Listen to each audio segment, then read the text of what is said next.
Rendez-vous ce matin, toujours ici à Strasbourg, au Club des professionnels du vin, avec Laurent Delaunay qui va nous parler du domaine Delaunay, et plus exactement Abbots & Delaunay. Abbots & Delaunay, oui, vous avez raison. C'est surtout ce nom anglo-saxon qui est un petit peu étonnant, effectivement, parce que c'est une petite maison du Languedoc, basée dans le Languedoc à côté de Carcassonne, et qui a été créée par des Australiens, par un couple de deux jeunes amoureux, œnologues tous les deux, australiens. Il y a combien de temps ? En 96. Mais moi, je l'ai racheté en 2006. Moi, je suis bourguignon d'origine. Et je les avais rencontrés, j'avais été absolument passionné de ce qu'ils faisaient. Moi, je faisais des vins en Bourgogne à l'époque.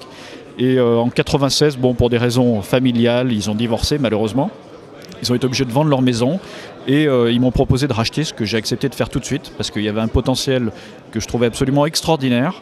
Et c'est là où on a rajouté effectivement notre propre nom de famille qui est Delaunay. Donc on a francisé un petit peu tout ça. Delaunay. Quels sont les vins que l'on trouve sur votre domaine, Laurent Delaunay ? Alors on trouve un certain nombre de grandes appellations classiques du Languedoc-Roussillon. On a deux niveaux en fait dans la gamme. On a le niveau réserve qui est constitué de vins, je dirais, gourmands, de vins faciles à boire, qui vont très bien avec la gastronomie.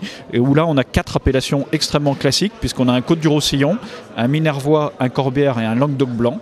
Et puis on a un autre niveau au-dessus qu'on appelle les nuages et vents, qui portent des noms soit de nuages, soit de vent, parce que les éléments naturels dans le Languedoc sont extrêmement puissants. Et dans la vigne et la viticulture également, c'est primordial souvent. Oui, tout à fait.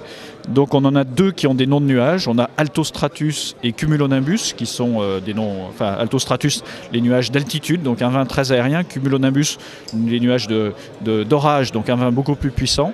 Et on a donc 2 vents qui sont Zéphyr, un blanc, le seul blanc de cette gamme-là, qui est un Limoux, cépage chardonnay, et Boréas, qui est le dieu du vent du Nord et qui est un Faugère rouge.